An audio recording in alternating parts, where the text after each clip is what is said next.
Good.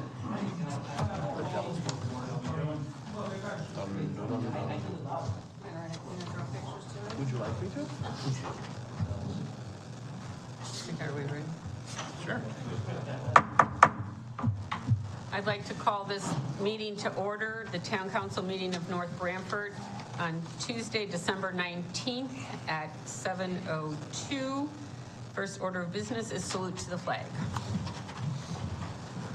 I pledge allegiance to the flag of the United States of America and to the republic for which it stands, one nation, under God, indivisible, with liberty and justice for all. Okay. Roll call. Mayor Angeloni. Here. Deputy Mayor Angeloni. Present. Councilor Nicholson. Here. Councilor Here. Councilor Phillips. Here. Councilor Miller. Here. Councilor Piniac. And Councilor Santana. Here. Okay. Minutes of previous meeting, December 5th, 2023, WPCA and Town Council. So moved. Second. Motion by Councilor Diamond, second by Deputy Mayor McMillan. Any discussion? All in favor? Aye. Opposed? Motion passes. On to the regular Town Council meeting. Community events and presentations. Seeing none, we'll go on to reports of committees, boards, and commissions. First one, economic development. I know there was a meeting on the 4th. I didn't get the minutes. Okay. Rory, do you have any updates from EDC that you want to mention to us, or are we good? Good evening. Yeah, so Rex Development out of New Haven is starting in conjunction with the COG, a municipal economic development consulting program, which is free. So the EDC has invited the consultant to their next meeting, and we're starting to talk about putting together a master economic development plan for the town, which she will assist with. Okay, great, thank you. Park and Recreation Commission met on December 12th. October and November were very busy months for Park and Rec. They had a lot of events. They continue, their meal program is very strong. In November, they did the Veterans Luncheon, and they also did the Thanksgiving Luncheon, and their Christmas Luncheon is coming up this Thursday of this week. They continue to have a number of special events. They recently had the flashlight candy cane hunt. Of course, we did the tree lighting. It was a week late due to weather, but it was great. And also at the meeting, they acknowledged, so North Branford Little League is going to put in batting cages at Memorial Coulter Field. They have the approval from Public Works and Fran Marola as to the location of that. So in total, this is a $15,000 donation that will be coming to the town. $10,000 of it will be coming from Little League, and Tilcon is also donating materials, which total about $5,000. So that's the total donation of $15,000 to the town. Do we have a policy on accepting donations? Do you know? Glad you asked that. We've actually been in development of just such a policy, and we're pretty close to having something for the council to look at, actually. Can we write something up, like a thank you to Tilcon and the Little League, just to acknowledge this donation on here, since we don't have an official policy yet, so we can acknowledge that.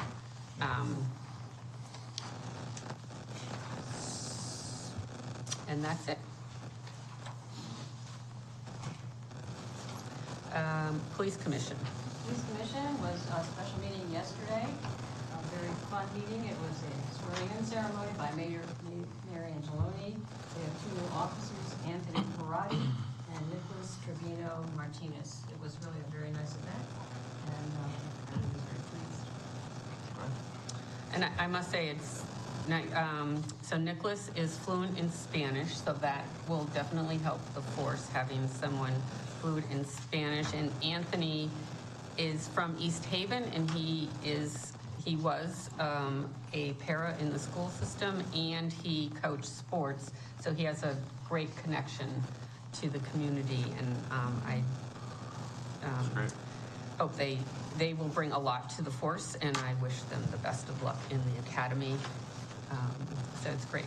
I think it was also nice there were so many police officers. There was, yes. Supporting the new folks. Yes, that was nice. Fire Commission? No. Okay. Planning and Zoning? Planning and Zoning met on December 14th. Standard meeting, some property improvements at different locations. There was a piece that I arrived a bit late, so I don't know what took place. Maybe Dave, you can help me on this. What took place on 4A, which was the 121 Mill Road R40 zone? It's on the... The 121 Mill Road was an oversized garage. Prior, they recently changed the zoning regulations so that if you wanted to have a garage over 1,000 square feet, you needed to get a special permit. Prior to that, people would have to get a variance. Okay. So this was the first application under the new zoning regulations, allowing an oversized garage by special permit. Right, and it was approved. I came in when it was being voted on, but I didn't. It was approved. We Okay. changed the regulations because getting a variance for an oversized garage, there was no hardship, so there was no real reason to allow the commission to grant the variance. Okay. Thank you. That's it. on the planning and zoning. Okay, great. Finance Committee met last week, Tuesday. All of the items we discussed are on the agenda later on tonight. There, on one of the items, it's under appropriation transfers for 23-24. It's a new program that our assessor and town planner will be talking to us about and giving us an update on that, and that will come within a vote. And everything else is on the agenda here, so we'll get to it later in the meeting. Public Safety Communications Subcommittee. Today is a very exciting day for our communication system. First of all, the power plant Homeland Tower, and the button was pushed today, and our new radio system is in place for the police department, public works, Board of Ed, and it will be in place for the fire department, if I'm correct, around February. They still need to do some training. So everyone's very excited. I talked to the chief when he was in his driveway in Branford, and he said he could hear just as well as if he'd been right into the police department. So that's really a nice sign that it's state of the art and it's already working well. Finally. Great. And Homeland, the tower in The tower is, but that's only for. only for public safety. The Yes, okay. residents isn't on there yet. Okay, all right. Just so in case people are thinking that their cell service will be better. I know a lot of people have. Not quite yet. Okay, and the last committee report, inland wetlands. Inland wetlands meeting was on December 13th. The construction of a contractor's storage facility was tabled to the next meeting after quite a bit of discussion. And however, they did approve a lot line adjustment and construction of a shared driveway for 2 lots. That was it. Okay, thank you. All right, on to town manager's report. Thank you, Mayor, Town Council. First, Councilor Diamond already reported on the 2 towers, so I can skip that because she did it excellently, and I appreciate that. Since we last met, we had 2 significant storm events that have had impacts here in town. We had a significant system come through Sunday into Monday, December 10th to the 11th, which brought heavy rains and nearly 6 inches of rain here in a short time frame with high winds. We had some significant flooding and some resulting water rescues from stranded vehicles. luckily without further incident or injury. Our second storm brought another 3 to 4 inches more rain and higher winds nearly exactly a week later, Sunday into Monday, the 17th to the 18th. This storm gave us a little less rain, but higher winds, accompanied with the saturated ground, resulted in about a dozen tree limb falls that impacted roadways here in town. We had a few isolated power outages as a result, but there were pockets in Northford that remained without power into today. With Wallingford Electric pledging they would be back up before the day is out. I'd like to acknowledge the great work done by our police department, fire department, and EMS, and our public works department during both of these unusual storm events. Their quick actions and responses to multiple simultaneous events greatly reduced the overall impact of these storm events to our residents. And I'd also like to acknowledge our Emergency Management Director, Jim Buck, who did a great job staying on top of the latest with the storm to advise us and keeping open lines of communication with utility companies on responses to incidents. We recently conducted 2 ribbon-cutting events at We Fix It and Sweet Poppies on December 7th. These events were set up by Assistant Town Manager Lori Burke, and was pleased to join Mayor Rosa Angeloni and State Rep. Lynn Candelora to welcome these 2 new businesses. We Fix It is a new cell phone and device repair shop, and Sweet Poppies is an allergen-friendly bake shop specializing in cakes, muffins, donuts, and other treats that are gluten and allergen-free. And they're both located near each other in the same plaza as Good Vibes Nutrition at 1717 Foxen Road. We have more of these events planned in the near future, and as always, we invite all members of the Town Council to join us for them as your schedules permit. The town's annual tree lighting event was held Friday, December 8th at the Tucket Valley Park. The event is put on by our Park and Rec Department in partnership with North Branford Rotary, with support from our Public Works Department and Police Department. This year we had ice sculpting, marshmallow toasting, hay rides, musical entertainment, food trucks, hot chocolate and cookies from the Rotary Club, a petting zoo, and Santa. Kids were also able to mail a letter to Santa, Mrs. Claus, or a favorite elf or reindeer. I did want to note that Cliff Potter, an icon of this event with his hay rides, did have a fall at the event where he suffered some injuries. He's currently recovering at home, and I know you'll all join me in wishing him the best for a full and speedy recovery. Last week, I had the pleasure of attending the Tucket Historical Society's fundraiser for the Little Red Schoolhouse at Mill Pond and was joined by Mayor Angeloni, Councilors Zampano, Abelson, Goad, and Diamond. It was a terrific event put on by fundraising chair and Mill Pond owner Andy Pizzuto and had about 150 attendees, all supporting the restoration of an iconic piece of North Branford history. Our second annual town employee Christmas party was held on Thursday, December 14th at the Gathering at Mill Pond. We had a terrific turnout of about 40 employees. Thanks to the Mill Pond and Andy Pizzuto for providing great service at a terrific venue. And thanks to both Mayor Angeloni and Deputy Mayor McMillan for joining us that evening for holiday cheer.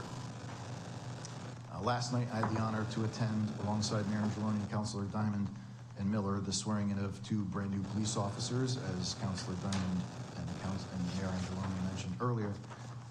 They're the first of the 2 new hires for the COPS grant the council recently approved, and these 2 new recruits, Anthony Parati and Nicholas Trevino Martinez, will be at the State Police Academy on January 5th, and I know you all join me in welcoming these 2 new officers to the North Branford family and wish them the best as they begin their challenging careers in law enforcement. Some remaining upcoming holiday programs at Park and Rec that require pre-registration include, as the mayor mentioned, December 21st, we have our senior holiday luncheon at Stanley T. Williams Center, with main course sponsored by the Potato and Corn Festival and dessert sponsored by the Rotary Club.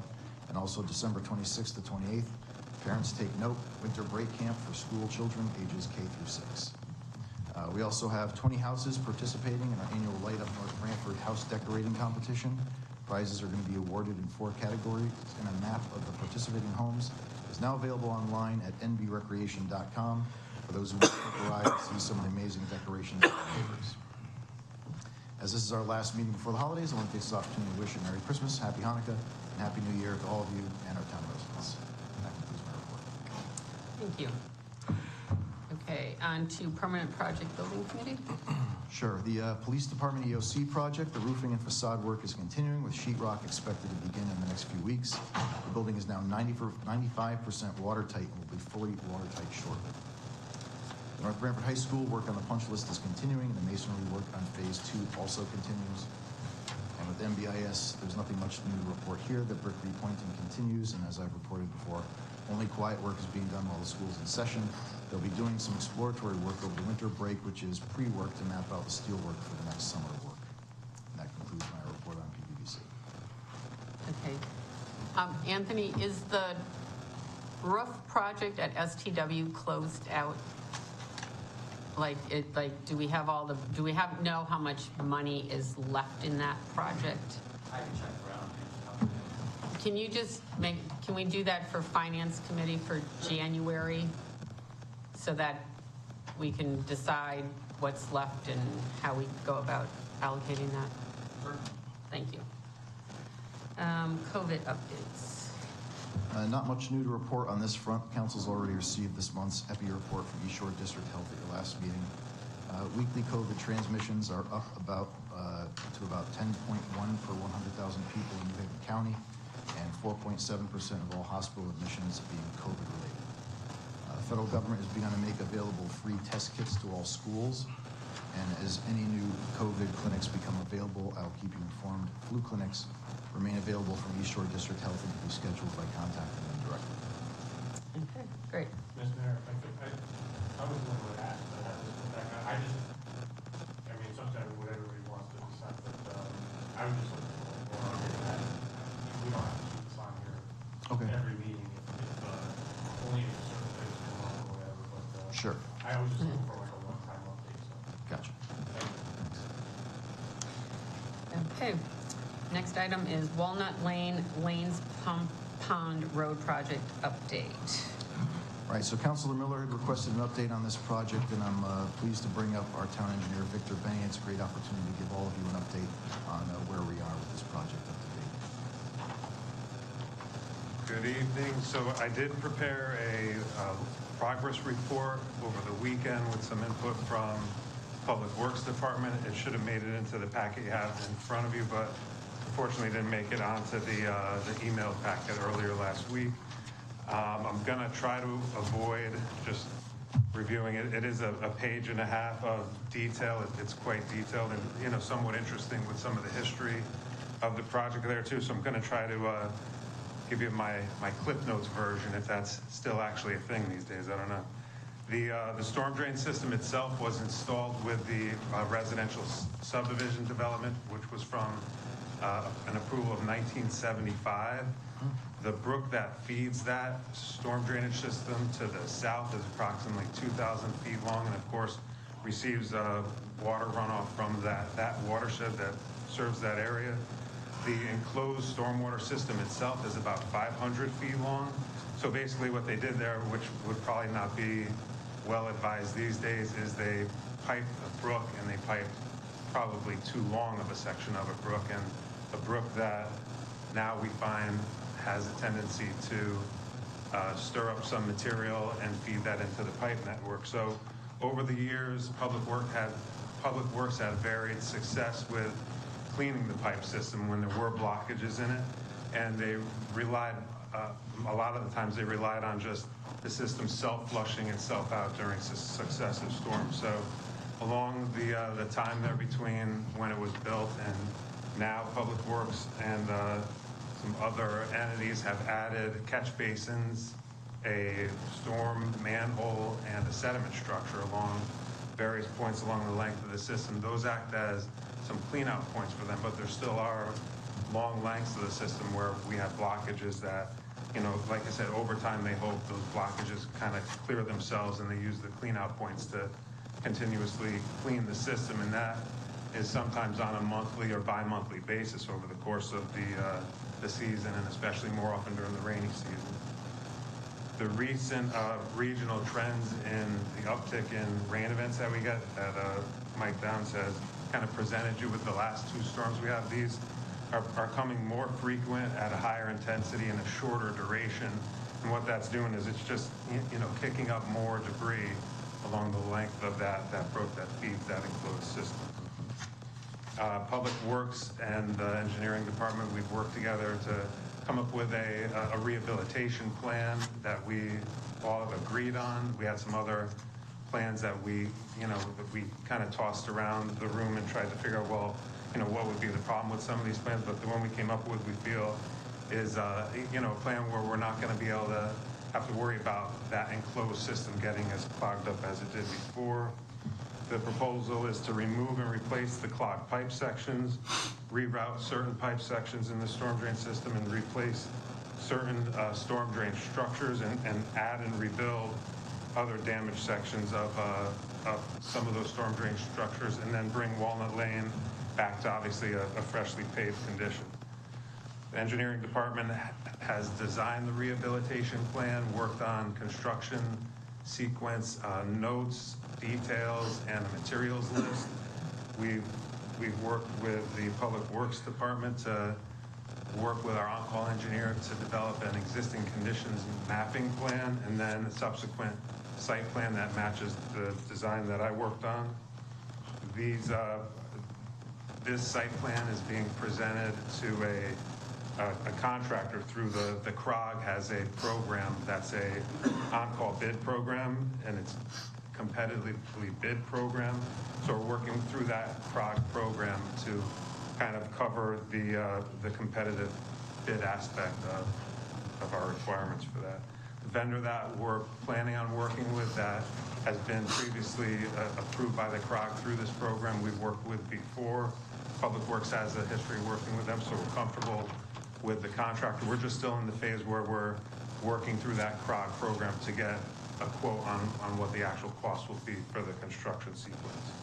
And last but not least on there, I do have an application process that I have to go through with the Wetlands Commission. I've already basically reviewed the application with Dave Perkins, and it is a step that we need to take, but I think he understands that, overall in the whole process of this, it's going to be an improvement that actually will protect the pond, which is now receiving overflows from the storm drain system. Every time it fails, the murky, muddy water comes out through the catch basins in the system and overflows into the pond. So trying to avoid that as much as possible in the design that we have.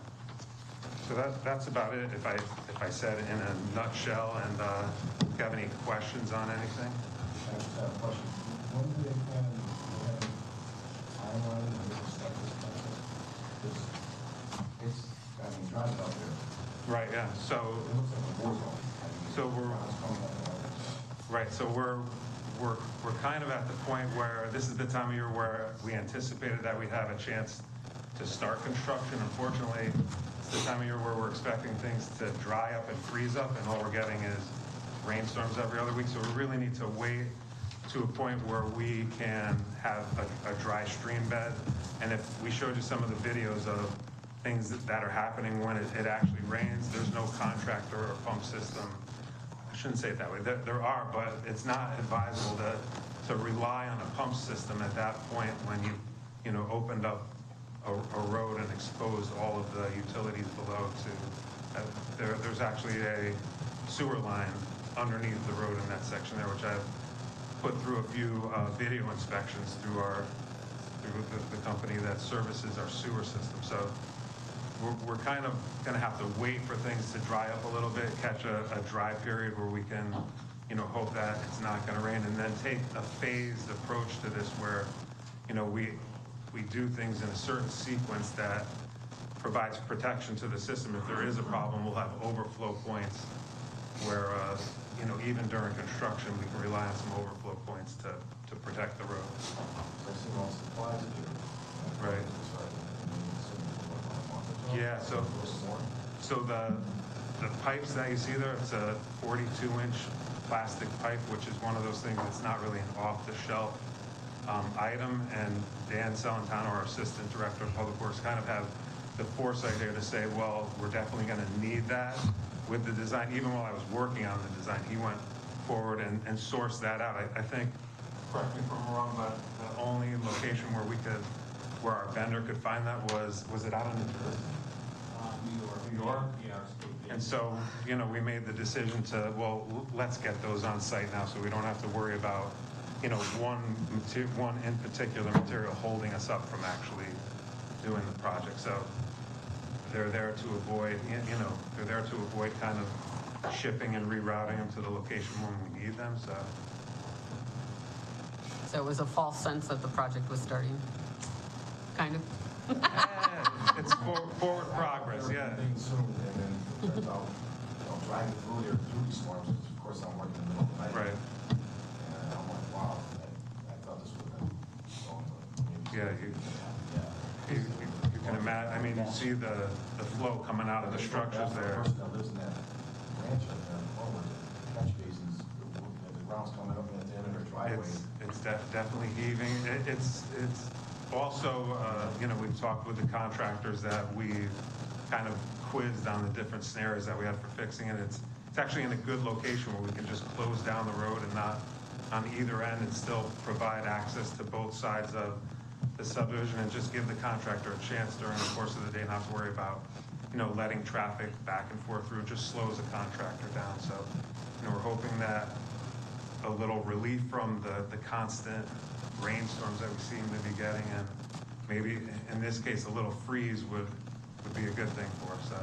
So is the contractor ready to go whenever the weather conditions? They should be. Like I said, we're still working through that PROG program to get a quote from the contractor, so we're at that step of the process. But they recently did indicate that they're kind of open to start things when we're ready, when weather permits. They did agree to. Once they saw the video of things happening during a rain event, they said, "Oh yeah, there's no way we're bringing pumps in here to deal with that." So, but the phased approach does kind of lead us to working on certain sections of the system, even if things aren't. I mean, we're not looking for a permafrost here. We're just looking for some of the flow in that brook to slow down a little bit. We can start a phased approach to this and kind of pick our way through it if we have to.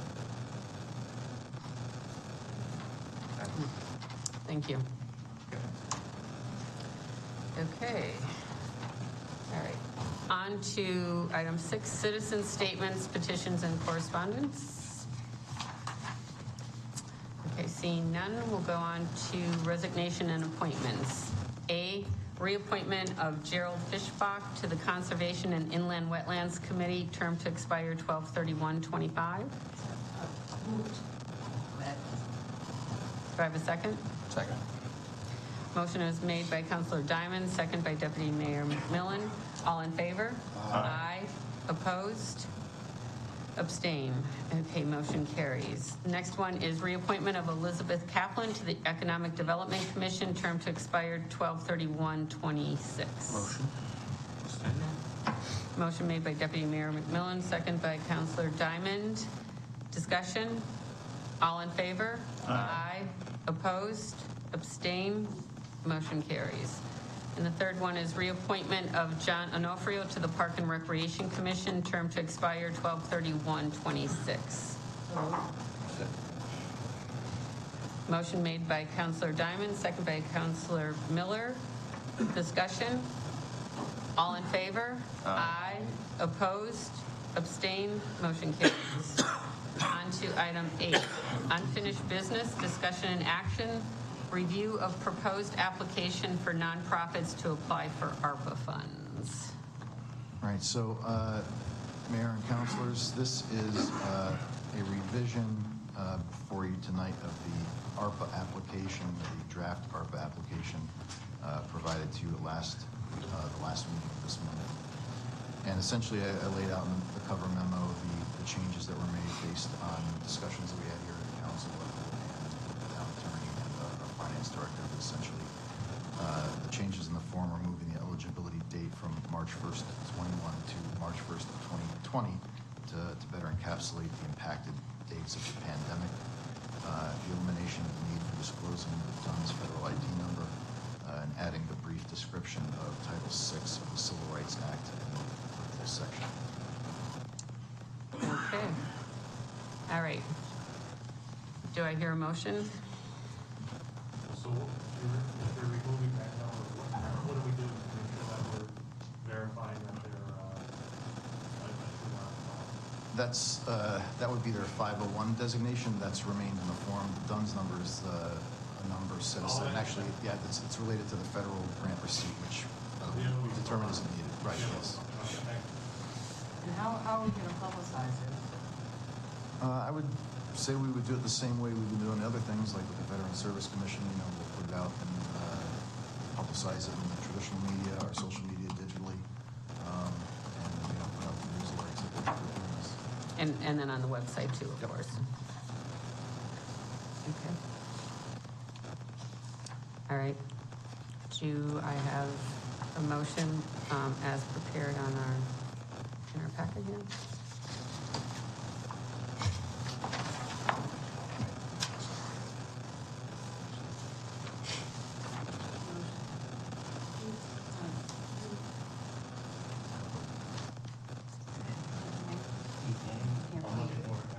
Trying to get to that. It's on the For the first. ARPA funds? Here, well, I'll just read it and if someone can move it. So do I have a motion that the town council of the town of North Branford hereby approves the presented draft application for nonprofits to apply for grants from North Branford's designated ARPA pool for nonprofits? So moved. Second. Okay, motion was made by Counselor Abelson, seconded by Counselor Palitia. Any discussion? All in favor? Aye. Opposed? Abstain. Okay, motion carries. Thank you. Next item is the meeting schedule for 2024. So at our last council meeting, there was a proposed schedule for next year, and there was some discussion, and there was a consensus among the council to go to one meeting per month, which would be the third Tuesday of the month. And if we need to have special meetings and call other meetings, we would try to keep them for the most part on a Tuesday, because that is designated as a council day. I know in the past we have had some brief council meetings. If we had to take a vote on something, it might not necessarily be on a Tuesday, but if we have to have any meetings in public and with substance on the agendas, we will try and keep them on Tuesdays for the most part. It depends on the items, but I know in our packet at our desk, there is a comment from Cliff Potter, and I know he expressed it at our last meeting, that he feels that there's a lot of business going on and that we should have 2 meetings. And Cliff, I know you're probably watching, and I appreciate your comments.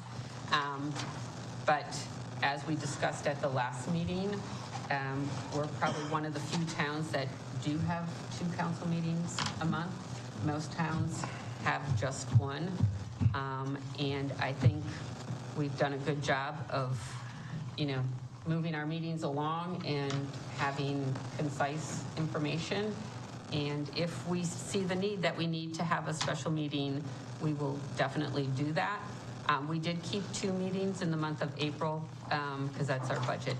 So there will still be the public hearing, and then we will have our regular meeting. The budget agendas, those are budget workshops. That's a separate, that doesn't go with this schedule, and that will still be set in the new year. So I see you were starting at 6:30. yes.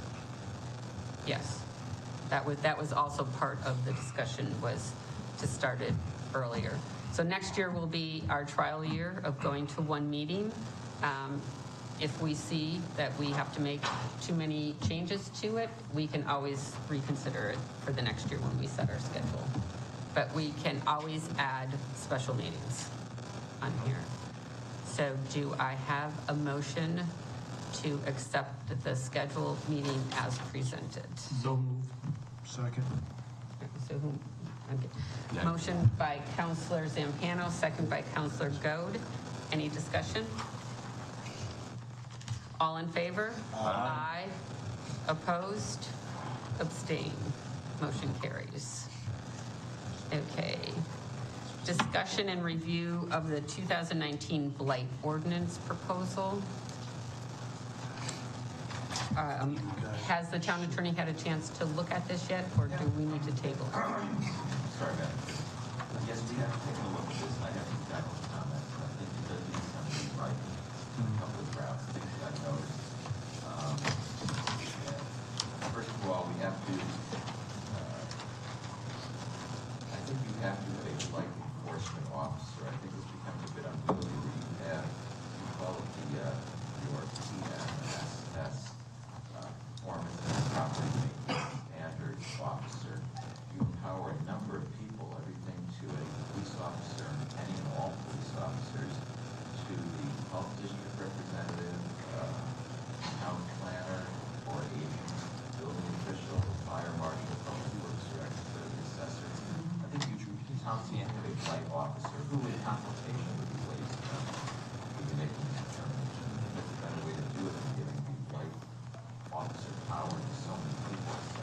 that was one of our major I concerns. think that's the problem, and I think, you also, the way this was written as an administrative function, it appoints your zoning board of appeals as a hearing officer, rather than some should be a hearing officer who listens to light appeals, who listens to the scooter, So, ATV. the It should be ATV. the same person who should handle all the appeals, instead of having some kind of commission to it.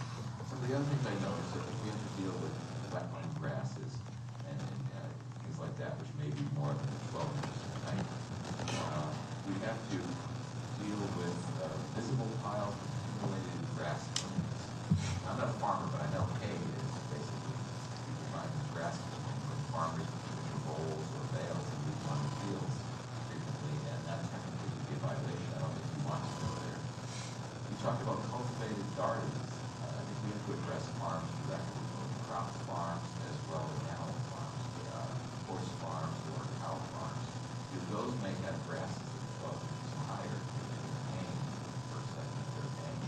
Grass is going to get tall.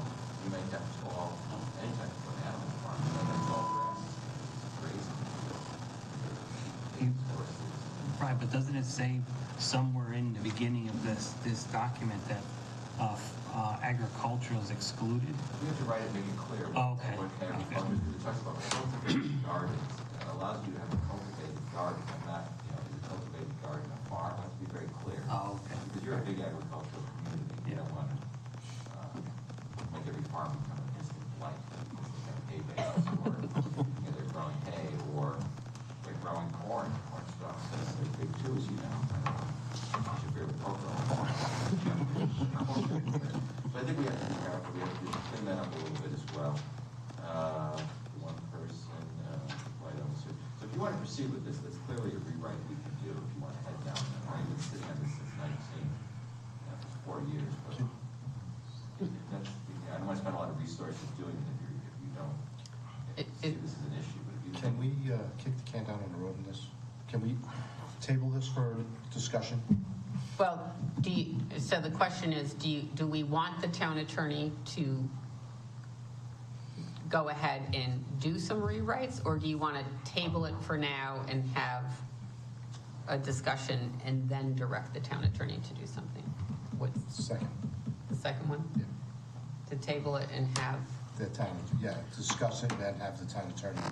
based on our discussion? I think we need to figure out why we want a blight in place in the first place. I think there's some misguided or misunderstood reasons why, and some of it has to do with economics in this town and cleaning up some of our areas of business interest. Different strip malls and things like that to make them more attractive. Blight laws aren't necessarily intended for that, as town attorney has indicated. A lot of it's for the aesthetic of the town, and for the homeowners, usually the one that's going to get, have the blight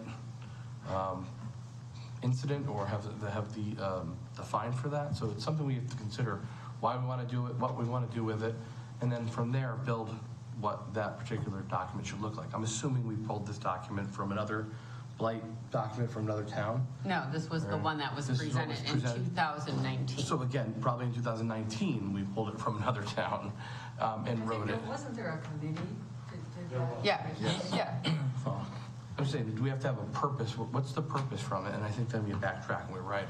Or we Right, at least rewrite it. what's our goal? What's our goal? What's our end result? And back into it, if that's what we want. We may not, as a group, we may not want that. So, I said from day one on this, there's no sense of having it if there isn't a viable enforcement. Can't be enforced, yeah. If it's not gonna, if you're not gonna be able to enforce it, it doesn't make sense to have it. Because it's, I think the last meeting, somebody said something about in certain circumstances, having the town go in and just clean up the property or something like that. yeah, as a In fact, community. all you gotta do is one time do that, and then from that point on, as soon as that gets around, everybody's gonna be like, oh, don't worry about it, sooner or later, the town will clean that shit. So it's, I think there has to be, if we're gonna do it, there has to be, and I know there is some stuff in the one that we have already, but it needs to be well documented as to what the steps are, the processes and people need to be in place, and it needs to be enforced. If we're not gonna do that, then I don't see the sense in doing it. It'll be just words on paper at that point. If I may, Madam Mayor. what I think would be a good idea is the version that was handed out to the council the last time may not be the most recent iteration, and in your folders tonight, the town attorney's just getting that tonight as well, might be the most updated version. It was kind of hard to tell with what was left behind for me, like which, but I think the one here is the right one. It's slightly different, but what I think would be a good idea is if I sit down with the town attorney and our town planner, review that proposal, and go over that, and certainly get to the point of why would we do this in the first place. I think give us the opportunity to kind of package this together and present you with what would be the reasons if you adopt it, why you should make that make the case. Okay, I mean, that's, so we'll just table this and wait for you to come back to us at the next meeting. We'll keep it under unfinished business and wait for you to come back, and then we can have further discussion on that. One other thing under unfinished business that we talked about last month was, or at the last meeting, was appointments, liaison appointments to boards and commissions, which is a mayoral appointment. It is not a vote from the council, but I would just like to announce tonight, just so that everyone is aware of some of the changes that are going to be made. So on Economic Development Commission, Councilor Miller is going to take over as liaison to EDC. I will be staying on as Park and Rec liaison. Councilor Diamond and Councilor Goad will be staying on as Police Commission. On Fire Commission, Ron Policio was our liaison, and due to work commitments and family commitments, he has sent an email saying that he is going to step down, but Deputy Mayor McMillan has stepped up and he will be the liaison to the Fire Commission. Planning and Zoning Commission, currently Councilor Zampano is the liaison, and on that commission, we're just going to have two people. Councilor Zampano will stay on and Councilor Policio will come on, and it's kind of an either or type of situation, because that board meets twice a month. If they can make it, they'll make it. If not, we'll just move on. We have the minutes so we can see what is happening on planning and zoning. Finance Subcommittee, Councilor Zampano, Deputy Mayor McMillan, myself, and Councilor Diamond will be the Finance Subcommittee. Public Safety Communications Subcommittee, Councilor Policia and Councilor Diamond will remain on that one. And on Inland Wetlands, Councilor Diamond is going to stay on as that. So those are our liaisons as of right now. So, Blueprint. and so this will take effect starting January 1st. Okay, under new business. What about Blueprint? Oh, the Blueprint Committee. Okay, so can you just explain, because right now, Councilor Abelson and Councilor Zampano are the two appointed members from the town council that are on that committee. Councilor Zampano has said that due to his work commitment, it's hard for him to be at all of the meetings. Fortunately, the deputy mayor has stepped in and said that he would do that in conjunction with Councilor Zampano, so it's kind of an either or type of thing. Just wondering how we handle that, because the makeup of that committee was set as two reps from the town council. I think you could set it because, Mayor, because you set this up as a council committee, you can tweak the membership. So you could perhaps have two council members or their designees, allowing that council member to have a designee at a meeting if he or she cannot attend. So can we set the designee as the deputy mayor, and then? Sure. So it would just be the two council members out of the three? Or, yeah, two council members and, or in the absence of either council member, the deputy mayor, to serve in their stead or something like that, yeah. Okay, and is that a vote of the council? Yes, since you set it up, I would have you make a vote to amend the composition of that blue ribbon committee to include 2 members of this council, or in the absence of any such member, the deputy mayor. And they were- yeah. Okay, do I hear a motion for what the attorney just said? I don't think I want a motion, so. So who moved it? I did that. Okay, I'll second it. okay. So the motion was made by Counselor Abelson, seconded by Counselor Goad. Discussion? Yes, so the issue I'm having is, with my work schedule now, I don't have the time to focus on this committee. And this committee needs a lot of focus. Not only that, is I'm the chairman. So I'm not sure how we want to handle that, because, Well, you can pick a new chair okay, for the committee yeah, okay. at your next meeting. Okay. Shift to Dennis. Or in your absence, you can either Shift pick to a new Dennis as chair, chair. or if you have a vice chair in your Yeah, we absence. do have a vice chair. So this chair. But if you want to reselect your chair, you can, Love to be chair. Yeah, I think we'd be good at it too. yeah. You can- Okay, I just want to make sure that was out there, because that's my struggle, is to have that commitment. I'm not going to be able to have the commitment for the meeting that it deserves, okay. So by redesignating the chair, would that, Yeah, I think so, Okay. yeah. Yeah, Okay. so we'll have that at the next meeting. Thursday. What? This Thursday? Yeah. Better whip up an agenda.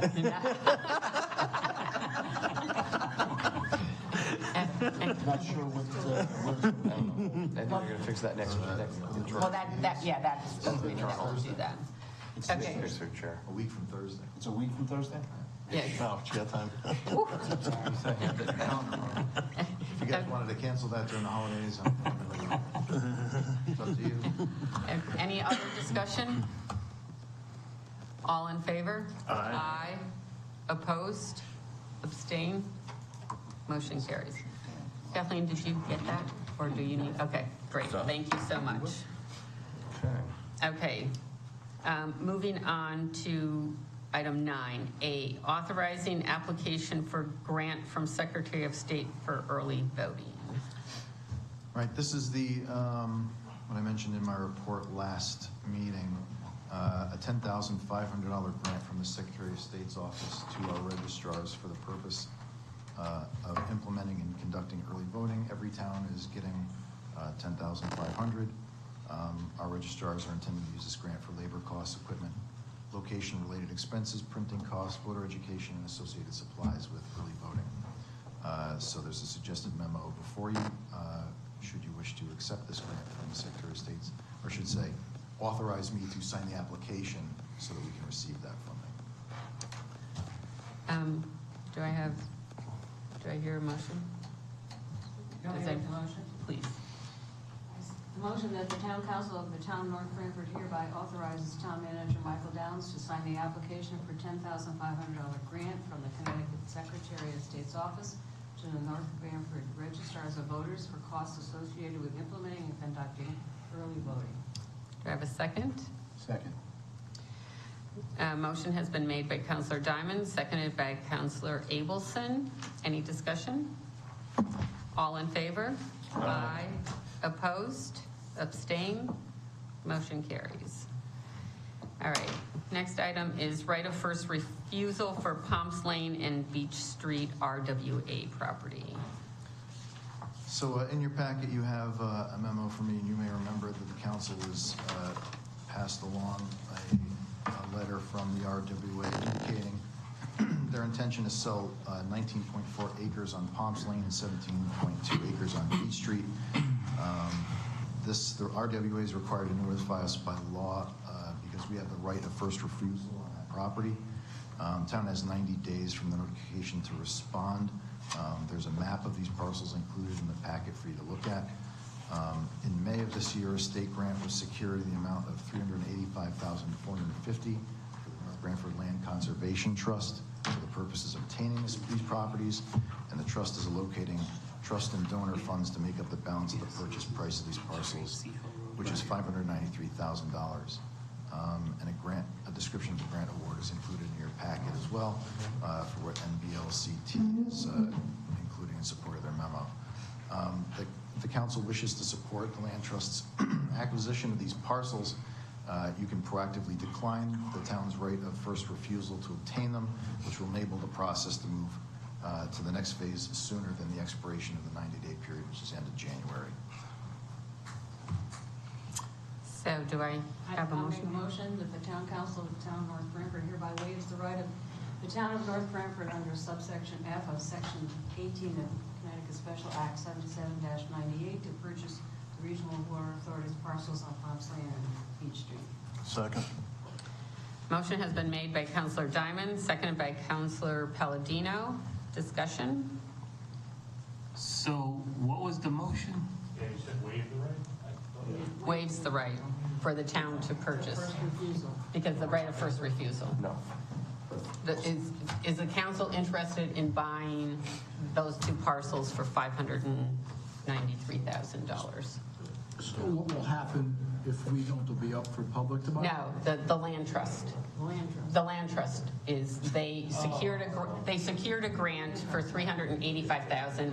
They've done fundraising, so they have the $593,000. Yeah, so So land purchasing it, so it's So nothing's gonna be built on it. No, the land trust is, it just allows, if the town has no interest in that property, then it allows the land trust to move forward, because they still have not closed on it, because they have to wait for the town. Right, okay. And then they plan on putting in an parking lot and an ADA accessible area. So it's usable for people with disabilities. It'll be the first trail in North Branford that is ADA accessible. So they plan on doing that. So are these properties, it's hard to see in the map, but are they accessible? Are any of them locked, landlocked, is my question, basically? I'm trying to... They run along the sides of those. It's closed on it. Trail in the corner is not gonna go past your house. It's the corner of the whole wooded area up there. But they don't connect, I see, right? Don't connect. You can't have a trail on one and then work it into the other one, right? Unless it comes up through here. Well, the green outline is RWA property, Okay. which is between Palms and Beach Street. There's some green. It's hard to see on the map, but there is some green in there. So I think they're going to be working to see once if there is a possibility that they can get a trail. But they do have plans of doing trails on that property. So who owns the NB4A? RWA. Okay. The green outline is RWA. Yes. Right, so you can't get from Palms Lane property to Beach Street property without going... Right away, yeah. Without, right. Correct. That's why And we're it's, trying to buy it. and it's on the, Land trust is all right. It's going to be land trust. We'll make it one piece of property. If they were able to buy NB4A. It would actually, yeah, it would. well, that's not for sale. Right, so what, Yeah. I'm just looking at the pictures, and I was just wondering also, is both the Beach Street property, and I guess it was answered already, and the Palms Lane property, are they accessible without going on RWA property? Yes. Okay. Is there a reason why NB4A is not for sale also? The RWA to put it up for sale. Can we get beach rights here? Beach rights? I know, because it's on the outside of the dotted lines, and the dotted lines indicate watershed. So you can't go over the dotted lines. So, sorry. But we have view, right? You have water views, yes. Right. Yes. Gotta cut the trees down. Okay, any other Find a way to get rid discussion? of RWA. All right, all in favor? Aye. Opposed? Abstain? All right, thank you. Land Trust will be happy to hear this so they can move along. Next item is approval of award for RFP number 924007, Public Works Design Services for DEP Building. Right, this is the results of the authorized bid by the council. And if you got any questions, I believe I've got Dan Silvano here from Public Works. Okay.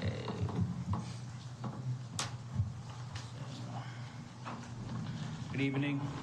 Dan Salentano, Assistant Director of Public Works. This is just for phase one for our office and bathroom, locker room expansion.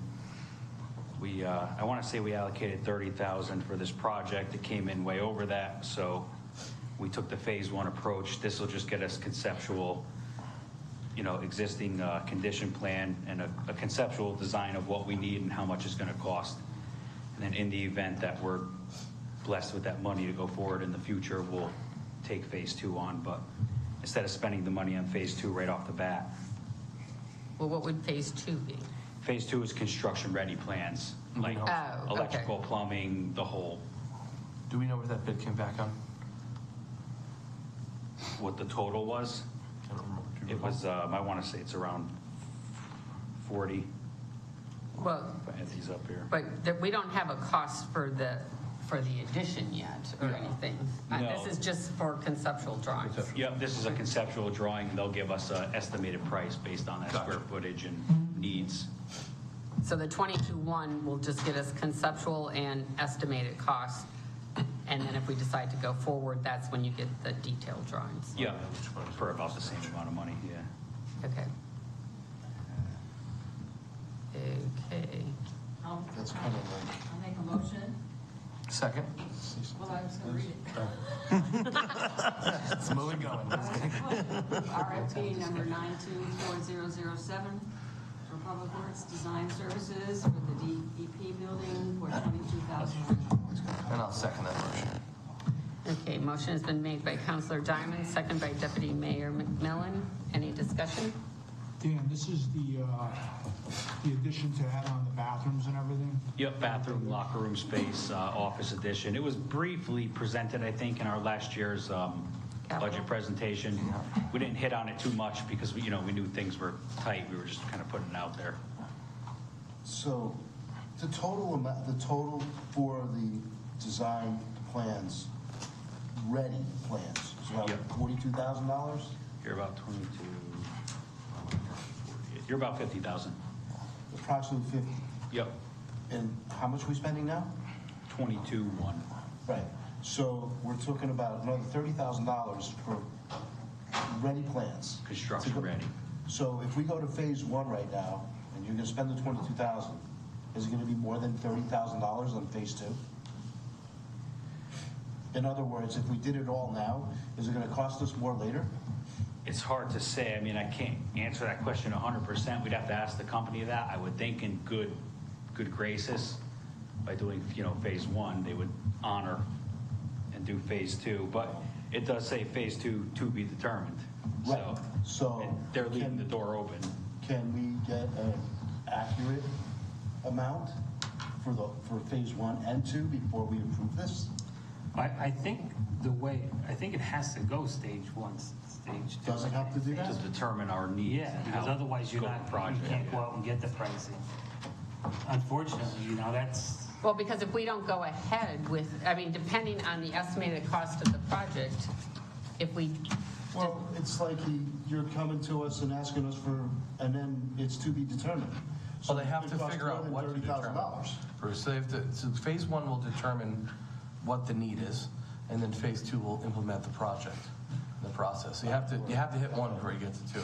I understand that. I don't know if they're able to determine what Is it it- will look like if they don't know what one's going to what look like. components will be needed. Yeah, unless we went with the all-in, but we didn't budget for that. I think I want to say we did a transfer for $30,000 to get Yes. the ball rolling. You did. on this. All right. Yes. Dan, But we can, It just sounds, considering on how things go, it's just gonna be, when we finally go to do this in a year or two or whatever it is, you're gonna come and say, well, it's gonna be, another $50,000 to do all these plans. And, so it's. Yeah, I mean, if they would be happy to do the all. I understand. Dan, have you gotten any numbers that we kind of have an idea of what the building would cost? What you're talking about? Like, how much are we talking here, do you think? It's very hard to say. I mean, if you want big numbers, I would say under $1 million. I could say that. We're looking to add in a couple offices and take our existing one bathroom and convert it into more. How many square feet are we talking? It's hard to say. I don't have all the information on me here tonight, but it's about 1,500 square feet, I want to So say. you're gonna add 1,500 square feet to the existing building? and revamp the existing inside of. Existing, so our existing secretary's office is going to become cubicle space for the division leaders, because they're not in an office all day. And then there'll be a new office for Fran, myself, Jerry out front. Fran's existing office becomes a meeting room, so we could actually have meetings when companies come in and everything, monitor storms. And like I said earlier, we'll take our existing, we have one men's and one woman bathroom. Dan, how many guys you got in your, I should say, how many people you have in your apartment? We have 20. 20 people, you have one bathroom? Yep, and you figure in a snowstorm with subcontractors, it could be 30. Everyone comes in, eats dinner once, and then it's a line at the bathroom. Yeah. Fran's going crazy because he wants us all back out on the roof. Of course. So it makes sense to me. Yeah, so we've been trying to just get the ball rolling here. It's kind of, this is the seed to a project, No, I understand. I'm just saying, when it finally comes down to it, it's gonna cost us more money. Well, we don't know that. I don't know that yet. Is there a way to use ARPA money for this? Some of it, Sure. If we choose. right? Isn't that Does it what we're qualify for doing? Isn't that what this part is? No. This is appropriation transfer. This is number C. Oh, I thought this was D. Yeah, we're on C. Oh, But, could we use ARPA money for that? We're going to discuss ARPA in the January meeting, but we can definitely talk about that. Okay. Yep. Okay. Any other discussion? Madam Mayor, I think in the motion, it was DEP building should be DPW building. Yeah, noticed that. Yeah. Oh, Yeah, Department of Public Works. It's Department of Environmental Protection. okay. So we'll make that change in that it's DPW, not DEP. Yeah. I read it though. Well, that's good. Okay. All right. Ron Burke. All in favor? Aye. Aye. Opposed? Abstained? Motion carries. Okay. Item D, ARPA funding for Department of Public Works, additional requests for bridge infrastructure improvement and electrical upgrade at Department of Public Works / Auger Field. So, It's actually two items kind of packed into this one. So on the first one, relative to the Public Works Department, additional request for bridge infrastructure improvements. I will give you. Thank you. So the previously approved ARPA funding for the bridge infrastructure package was back around in the spring of 2023. That approval was for $500,000. We've since gone out and got quotes for the same 8 bridges that we proposed to you at that time. The quotes came in a little bit higher than the $500,000 that we were allotted, and also to get the contractor that we're using through that same CROG program I described before. There's a subcontractor increase, which is on that bridge quote page that should be in your package. And we've also started the Walking Trails North Farms Park suspension bridge evaluation report was also another one of those bridges that we said we're going to include in that original $500,000 package. So also including traffic control, kind of just boiling down to $500,000 now becomes a need for $651 plus $1,000. So our additional ARPA funding request at the bottom of the page would be $151,000, $253,077. And if there's any questions on that, I do have a package on each of the bridge quotes. So kind of gets into, on most of them, it gets into a little bit more involved than just the original improvement or maintenance factor on these bridges was the rubber membrane replacement below the pavement structure, which protects the concrete rebar and other things on the bridge from salt and water penetration. So while the contractor was preparing their quote, they found other minor, what we'd call somewhat minor to medium to major repairs that they're recommending get completed during this process. It's just, if you're going to strip away the pavement and the membrane and build it back up, it makes sense to do some of these other improvements and repairs that they noted during the field quote process. Are you sure that the 140,000 is going to work, or is it? Well, no, he actually needs 151, according to, the memo says 140, but his detail says 151, so. That's what I'm. So we'll do Anthony's method of requesting funds, and we'll just round it up to 155.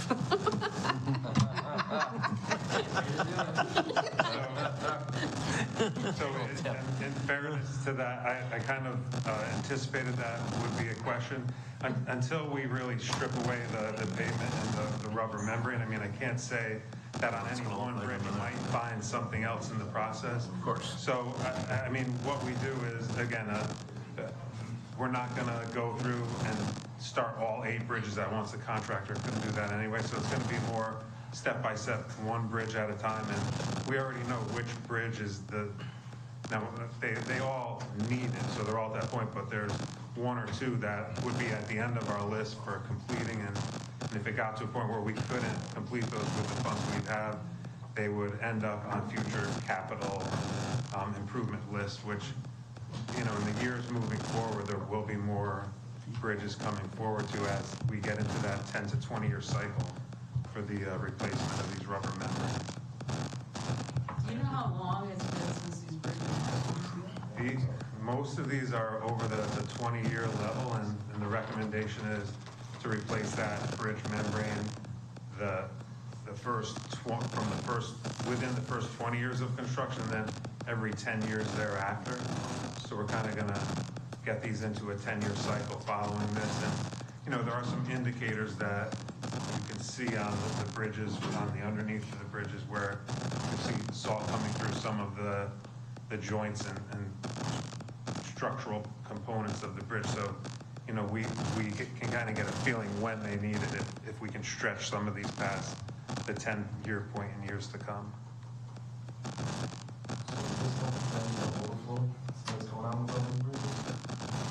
Will it help with the overflow?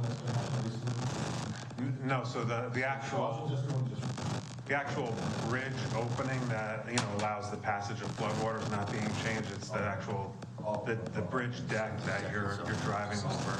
Right. Yeah, we kind of got this kind of stuff. And Victor, these little things that they found adding on. And the only one is Sorry, that's actually like canceling you out. No, just little things they found that they want to tack on, you verified it in agreement. Right, yeah, during the, both myself and the Assistant Director of Public Works were on site during each of the quotes that we processed with them. So, you know, they're pointing out things that needed to get done, and actually things that we knew we were going to need to do that have been highlighted in some of the state bridge inspections. So it's just like, you know, well, while they're there, why not have them do some of these things instead of kicking the can down the road to say a sidewalk repair or an abutment repair. Some of them are safety measures, guide rails, approach guide rails, things like that. Okay. So do I hear a motion to approve $155,000 of ARPA funding for bridge repair? Madam Chairman, I think you should probably phrase it that the Town of North Branford Town Council hereby approves an additional $155,000 in ARPA funds to cover the additional cost of bridge infrastructure improvements. Motion is stipulated by town attorney. Second. Motion has been made by Deputy Mayor McMillan, seconded by Councilor Diamond. Any discussion? All in favor? Aye. Aye. Opposed? Abstained? Motion carries. And the next one for ARPA funding is for electrical upgrade. It's a supplemental. This is all on still 9D. Yeah, there was two. Oh, why would- Bridge infrastructure and electrical upgrade. It's all under it's DI and DII. Okay. It just wasn't listed that way. Okay. So this is supplemental ARPA request for $20,000. And what it was, it's, according to the memo, is electrical, it's for the cost associated with engineering drawings for the project on there. And there's Franny's email is there to supplement it. Do I hear a motion? Motion? There is a motion. There's motion. Yep. Read it. You read the motion on this end. Town of North Branford Town Council hereby approves an additional $20,000 in ARPA funds to cover the cost of engineering drawings associated with the electrical upgrade of the Department of Public Works in Auburn Field. I have a second? Second. Motion has been made by Councilor Diamond, second by Councilor Palladino. Any discussion? Yes, so we may approve $20,000 for drawings. Do we know who we're getting the drawings from? They're already, Oh, so we do them and then pay for them. Needed them to do the project. Okay.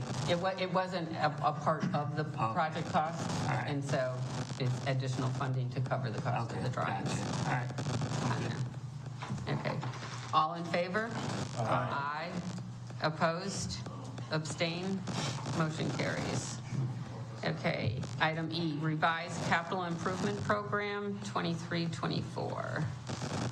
Good evening, Madam Mayor. You may recall in the 23-24 capital program, there was an allocation to replace the handicap lift at Atwater Library of $75,000. You can see in my memo the bid results, $96,000 and change was the base bid, an ADA compliant phone, and then the maintenance contract for a total of $107,000. So the thought was, how are we going to make up the difference of the additional $25,000 roughly for the initial contract? I spoke with the folks at OPM, and we do have money unallocated in our LoCIP pot at the state, so that wouldn't be a problem. The only implication or the only wrinkle would be that they cannot cover the maintenance cost with LoCIP money. So my recommendation is to bump the budget up from 75 to 100. That will accomplish the base bid and the ADA phone piece, and then the maintenance contract standard is an operating cost, can be built into Lauren's operating budget going forward. Okay. Do I hear the motion? Be it hereby resolved that the North Branford Town Council approves the revised 23-24 CIP attached to include LoCIP funding for the lift at Atwater Library for $75,000 to $100,000. Second. Motion made by Councilor Diamond, seconded by Deputy Mayor McMillan. Any discussion? Yeah, and the maintenance cost here, it says years 2 to 5. So that's $7,500 for years 2 through 5. Or is that per year for? That's the total for that span of years 2 through 5. All right. Hey, Anthony, just a question. Yes, sir. The ADA phone, Yeah. is that for the lift? Yeah. Yeah, it's inside the lift in case something. Okay. Seems a little excessive, but okay. Isn't it one big room? No, it's literally in the lift. It's like in an elevator. The elevator phone. Yeah, but is it like in an open room? And where's it dialed to? Is it 911 to fire department, or does it go to the front desk? I think it goes to a monitoring company. So this lift has been closed for 6 months, even though we approved the money. You know, it's been sitting there and not getting done. And part of it is because the bid came in more than what was allocated. So we really need to get this done for them. And we have the additional funding for it. It's coming out of LoCIP funding, which is where we were originally funding this cost from on here. So the ADA phone, Anthony, does that cover the cost of a monitoring company? Is that what that is? No, that's the installation, I believe. That's the supplying and installing the phone. So does the current one have one? Currently, I could not tell you, to be honest with you. It's not, because it's the code. It's a code. It's a code thing. Only thing is, it doesn't have to go to a monitoring company. I'm not sure. As long as it dials out to either 911 or to the front desk, Right. we're good. Well, we've had issues where people have gotten stuck after hours, so the front desk wouldn't work. So it has to go to Well, how would they be in the lift after hours if the library's closed? Cleaning people. The cleaning crew? It's a long story. It's a long story.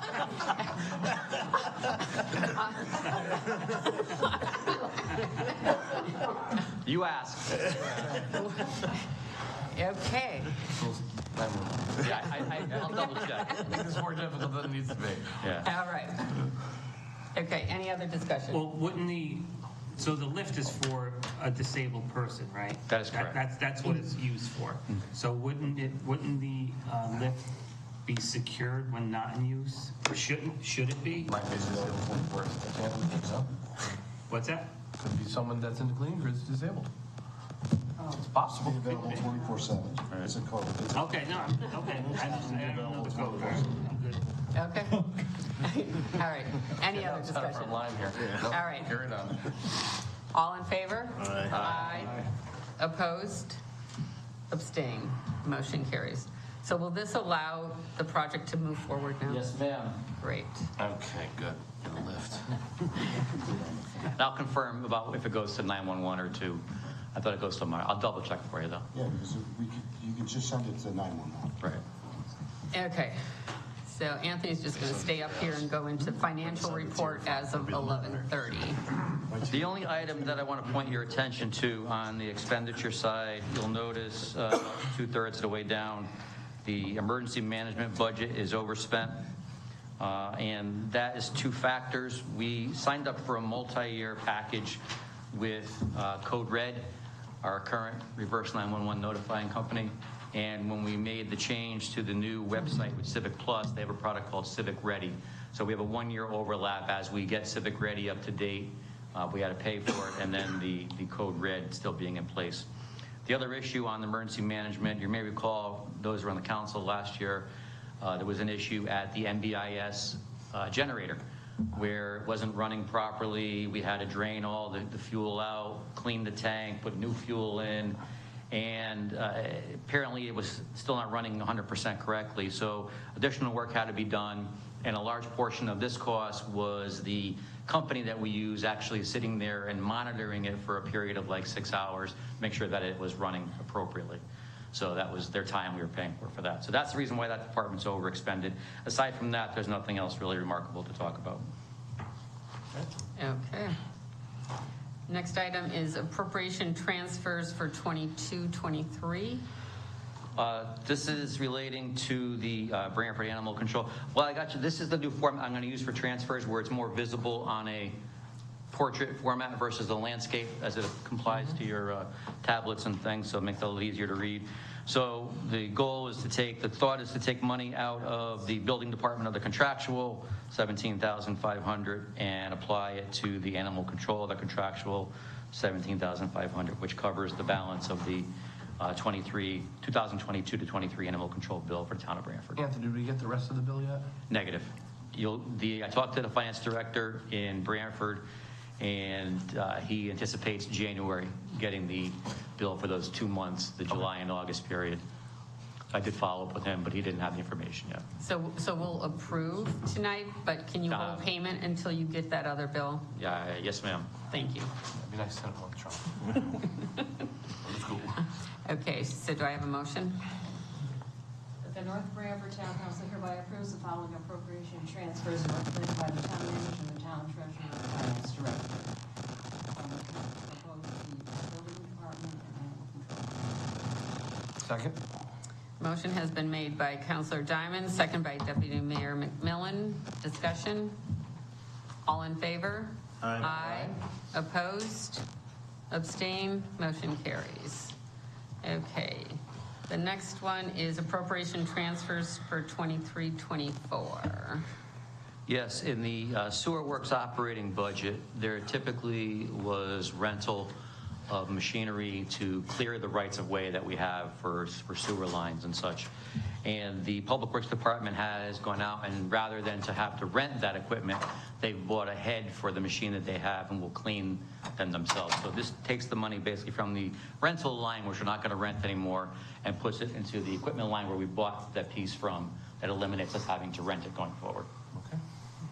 Okay. Do I have a motion? That the North Branford Town Council hereby approves the following appropriation transfers as recommended by the town manager and the treasurer or finance director: sewer works operating budget, equipment rental, and technical equipment.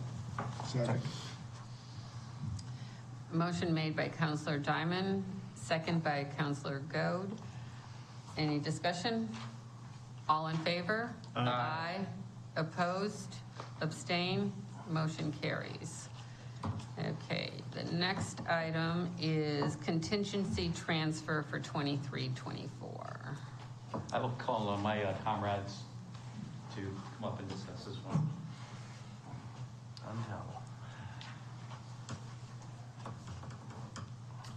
Good evening. Thank you for considering this software. My fellow assessors and I and other town departments are very excited about this product. The reason is for the frequent amount of flyovers that this company does. And this will allow me to perform virtual site visits, reducing the need to go in the field. I can cut down my field inspections by 80%. I can also identify unreported personal property through discovery. For example, we have the right to assess heavy equipment if the equipment is located in North Branford for 3 months or more during the year, per statute. The program will provide a timeline in order for us to identify, list, and value this equipment.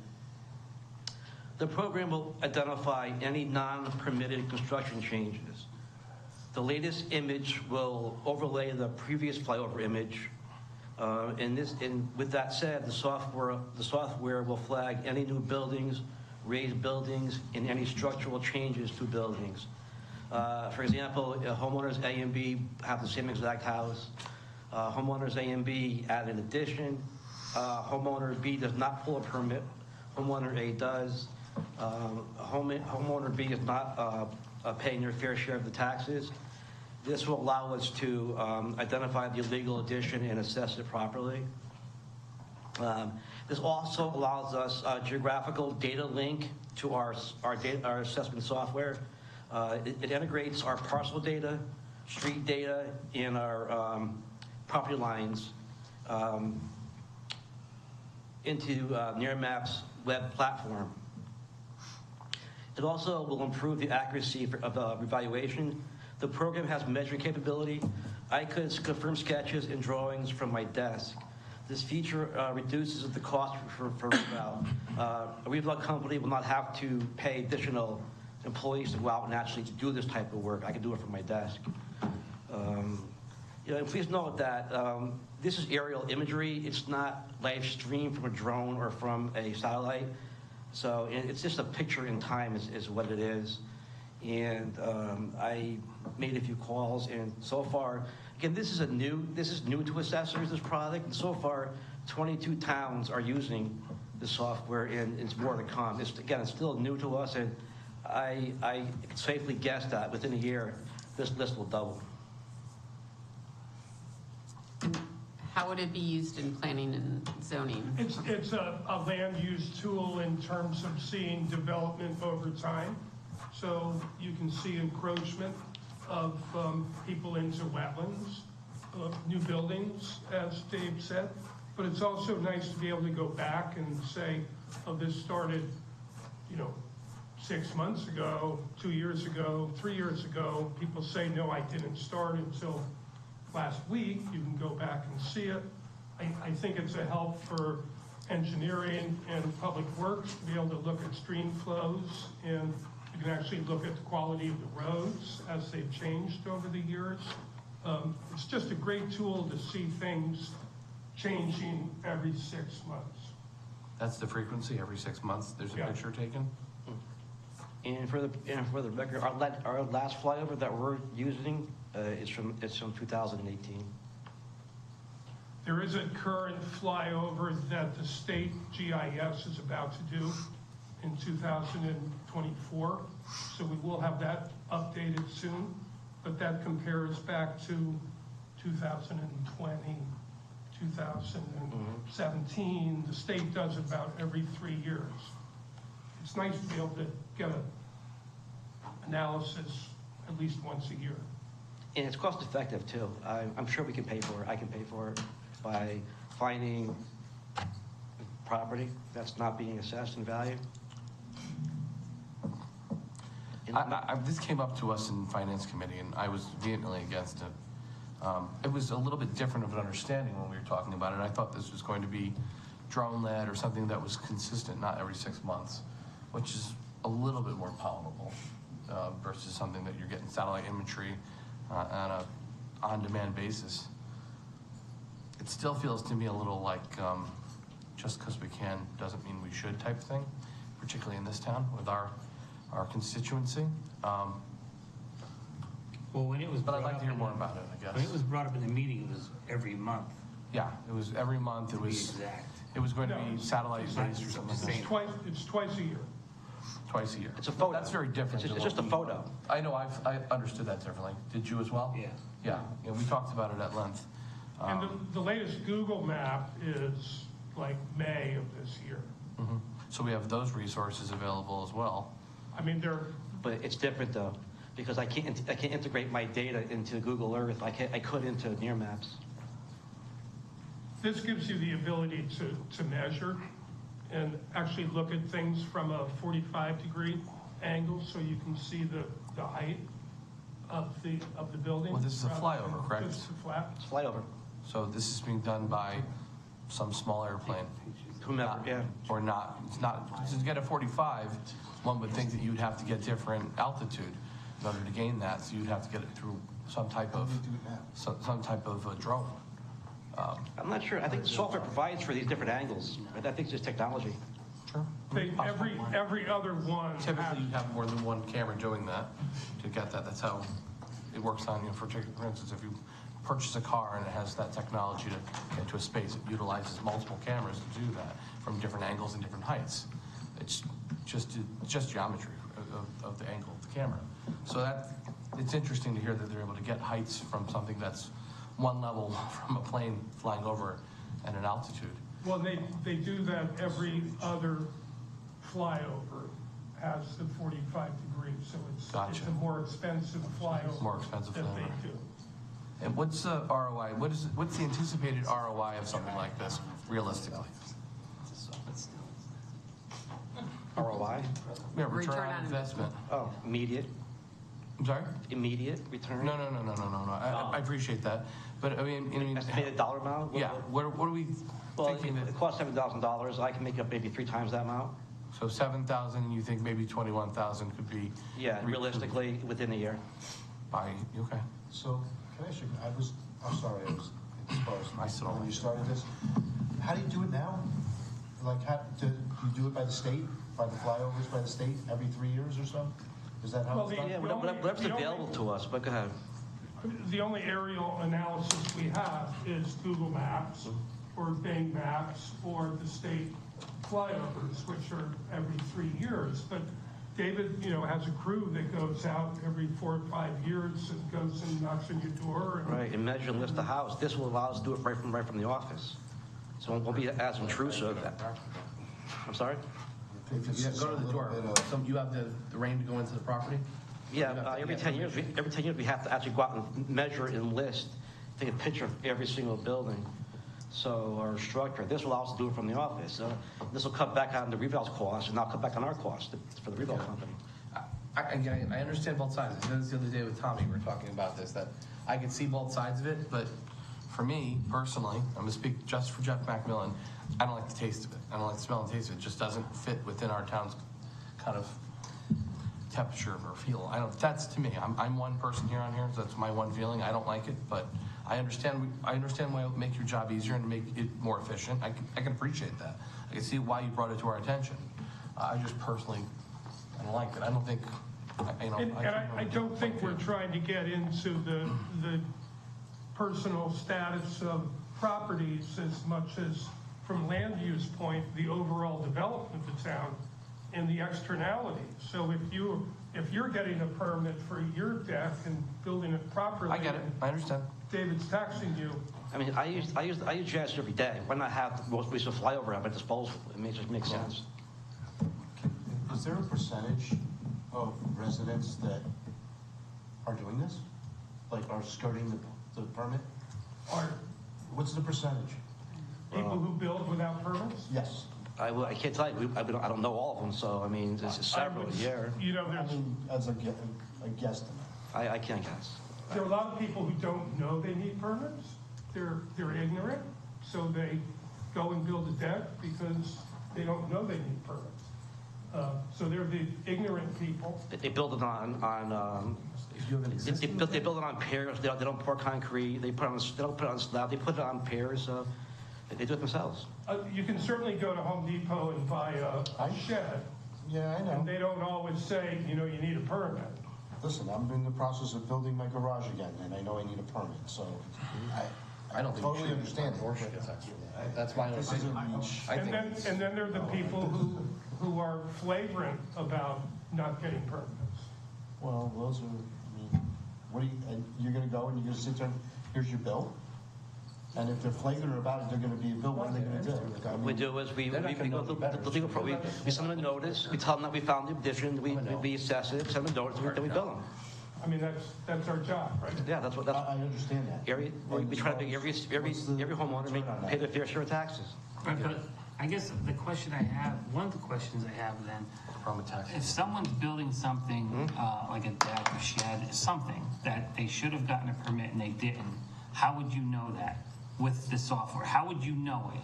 Because the current flyover overlays the previous flyover and identifies any changes to the parcel polygons, the approved polygons, and it flags that as a red flag.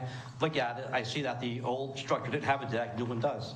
So, okay, that's why I'm asking, because I want to understand what you're looking at. So you're not just scanning a picture, you're looking at this picture, now this next picture for the second picture, I guess. Right, overlays it and then changes the structure. And somehow it flags highlights something. Yeah, right? it flags, it identifies the property. Okay, I'm just trying to figure this out. You were mentioning something regarding the wetlands, so you're saying if someone has property and they start expanding their property out to go to the wetlands, that's when you need to notify you that this person expanding their property. Yeah, it provides a timeline to see, how it changes over the course of several months. My next question is, so just say if you're my neighbor and I start moving my property out and I start knocking trees down on your property, it'll show issues like that, and you'll be able to notify saying this person got into another person's property. Yeah, it's happening right now on Sierra Road. On where? Sierra. Yeah, Sierra Road, okay. Yeah. Because I know there's another area in town that's been happening too. Properties, they're clearing trees. They're clearing the trees. And they're putting equipment back there. Person's property, and then they came down here and they said that they couldn't get any information on that. So this shows.